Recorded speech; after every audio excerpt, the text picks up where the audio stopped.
ఆంధ్రప్రదేశ్ రాష్ట్ర ప్రభుత్వం కూటమి నేతృత్వంలో ముఖ్యమంత్రి చంద్రబాబు నాయుడు గారు, ఉప ముఖ్యమంత్రి పవన్ కళ్యాణ్ గారు ఆంధ్రప్రదేశ్ రాష్ట్ర పర్యాటక రంగానికి ఇచ్చినటువంటి వెసులుబాటు కానివ్వండి, ప్రోత్సాహం కానివ్వండి, ముఖ్యంగా ముఖ్యమంత్రి చంద్రబాబు నాయుడు గారు అధికారంలోకి వచ్చిన వెంటనే ప్రకటించినటువంటి నూతన పర్యాటక పాలసీ 2024-29, అదేవిధంగా పర్యాటక రంగానికి పరిశ్రమ హోదా కల్పించడం, ఈ అంశాల వల్ల ఆంధ్రప్రదేశ్ రాష్ట్రంలో ఇవాళ పర్యాటక రంగం పరుగులు తొడుతున్నటువంటి సందర్భాన్ని మనం గుర్తించాం. ముఖ్యంగా విశాఖపట్నం, విజయవాడ ప్రాంతాల్లో ఈ తరహా పెట్టుబడిదారుల సదస్సును ఏర్పాటు చేసుకుని ఇప్పుడు రాయలసీమ జిల్లాల్లో తిరుపతి ప్రాంతంలో ఈ కార్యక్రమాన్ని ఏర్పాటు చేసుకోవడం జరిగింది.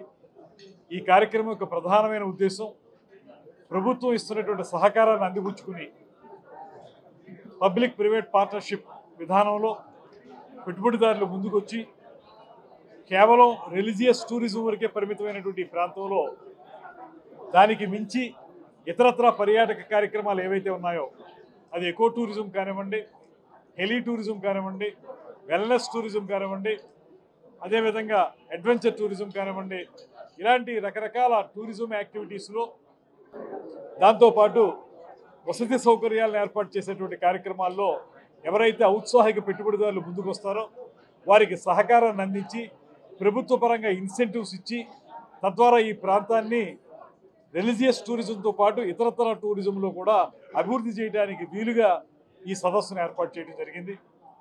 తక్కువ సమయంలో సమాచారం ఇచ్చినప్పటికీ కూడా పెద్ద ఎత్తున పెట్టుబడిదారులు కానివ్వండి, ఇతరతర ఔత్సాహికులు కానీ రావడం జరిగింది. వీరందరికీ ఒకటే చెప్తున్నాం, ప్రభుత్వం పూర్తి స్థాయిలో మీకు సహకరించడానికి సిద్ధంగా ఉంది. మీరు పెట్టుబడులతో ముందుకు రండి. ఒక పక్కన మీకు అవసరమైనటువంటి ల్యాండ్ పార్సిల్ ఇవ్వడం కానివ్వండి, దాంతోపాటు ప్రభుత్వ పరంగా ఇచ్చేటువంటి ఇన్సెంటివ్స్ ఏవైతే ఉన్నాయో, ఇండస్ట్రీ స్టేటస్ ఇవ్వడం వల్ల ఎస్జిఎస్డి రీఎంబర్స్మెంట్ కానివ్వండి, లేకపోతే పవర్ ఛార్జెస్ విషయంలో రీఎంబర్స్మెంట్ కానివ్వండి, ఇతరత్ర ఏవైతే పొందుపరిచామో వాటన్నిటిని మీకు అందిస్తాం, మీరు ముందుకు రండి అని చెప్పి ఆహ్వానించడానికి కార్యక్రమాన్ని ఏర్పాటు చేసాం. ఇందులో భాగంగా ఇవాళకే మేము రమారమి 12,000 కోట్ల రూపాయల పెట్టుబడులు మన విజయవాడలో జరిగినటువంటి సదస్సులో పెట్టుబడిదారులు ముందుకు వచ్చారు. వారందరితో ఎంఓయూలు చేసుకున్నాం.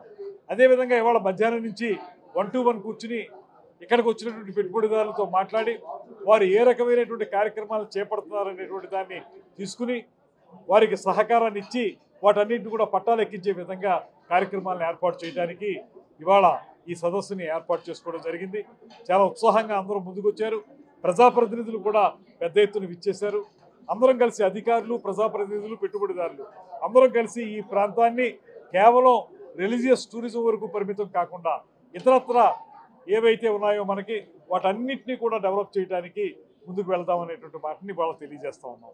దాంతోపాటు మాకు వచ్చినటువంటి కొత్త రకమైనటువంటి విధానాల్లో గత ప్రభుత్వం ఏనాడు కూడా ₹1 ఖర్చు పెట్టలేదు పర్యాటక రంగం మీద.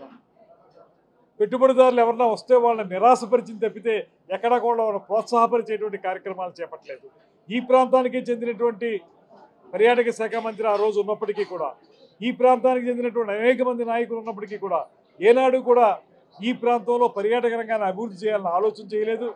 దాంతోపాటు మనకి ఈ ప్రాంతంలో ఉన్నటువంటి అనేక సుందరమైన ప్రదేశాలు, నేలపట్టు కానివ్వండి, తలకోన కానివ్వండి, ఫ్లెమింగో ఫెస్టివల్ క్రితం సంవత్సరం అక్కడ సుళ్ళూరుపేట ఎమ్మెల్యే గారి నేతృత్వంలో చేశాం. అదేవిధంగా ఈ ప్రాంతంలో కూడా మళ్ళీ ఇతరత్ర కార్యక్రమాలను చేపట్టి ఫెస్టివల్స్ని ఏర్పాటు చేసి ఆ ఫెస్టివల్స్ ద్వారా మరింత మంది పెట్టుబడిదారులను ఆకర్షించి తద్వారా పర్యాటక రంగాన్ని పరుగులు పెట్టించాలనేటువంటి ఆలోచనతో మేము ఉన్నాం. ఇవన్నీ చూసి ఓర్వలేనటువంటి పరిస్థితుల్లో వైఎస్ఆర్ కాంగ్రెస్ పార్టీకి చెందినటువంటి నాయకులు అవాకులు చవాకులు పేలుతున్నారు. ఓ పక్కన పర్యాటక రంగం విషయంలో కానివ్వండి, యూరియా విషయంలో కానివ్వండి, లేకపోతే తిరుపతి దేవస్థానం విషయంలో కానివ్వండి, మెడికల్ కాలేజీల విషయంలో కానివ్వండి, వీటన్నిటినీ ఇవాళ ఇంత అభివృద్ధి చేస్తున్నటువంటి ప్రభుత్వం మీద బురద జల్లాలనేటువంటి ప్రయత్నాన్ని ప్రజలు గమనిస్తూ ఉన్నారు.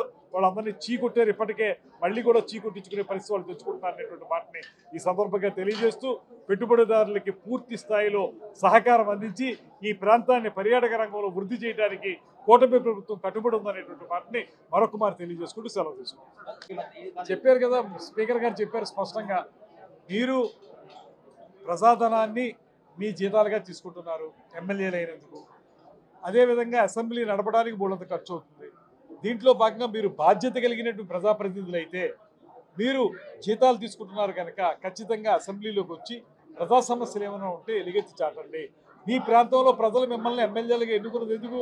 వారి వారి ప్రాంతంలో ఉన్నటువంటి ప్రజా సమస్యల్ని అసెంబ్లీ వేదికగా గళవెత్తుతారనేటువంటి ఉద్దేశంతో మిమ్మల్ని అసెంబ్లీకి పంపారు. 11 మందే కావచ్చు, వాళ్ళని పంపించారు. ఆ 11 మంది వచ్చి మాట్లాడాలి కదా. జీతాలు అయితే తీసుకుంటారా? మీకు ప్రతిపక్ష హోదా ఇస్తాయని తీసుకుంటా ఉంటే ప్రతిపక్ష హోదా ఇవ్వటానికి దానికి ఓ రిక్వైర్డ్ నెంబర్ ఆఫ్ సీట్లు రావాలి. అవి రాలేదు. గతంలో మీరేమన్నారు?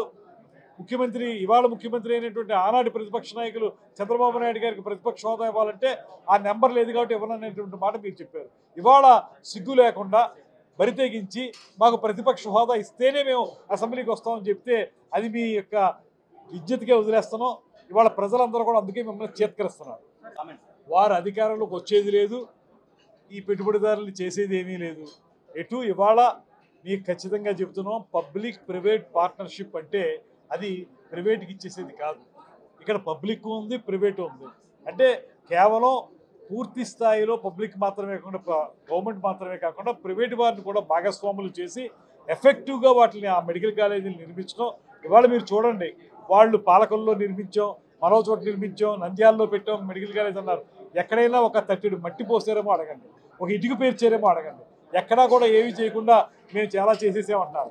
ఇవాళ ఈ ప్రభుత్వం కట్టుబడి ఉంది. 22 మెడికల్ కాలేజీలు అత్యద్భుతంగా తయారు చేయడానికి ముఖ్యమంత్రి గారు సిద్ధంగా ఉన్నారు. ముఖ్యమంత్రి గారి నేతృత్వంలో పబ్లిక్ ప్రైవేట్ పార్ట్నర్షిప్లో 100% మేము మెడికల్ కాలేజీలు నిర్మిస్తాం, ప్రజలకు అందుబాటులోకి తీసుకొస్తాం, పేద ప్రజలకు వైద్య విద్యను అందించడానికి కట్టుబడి ఉంటామని. దీని మీద మేధోమథనం జరుగుతుంది.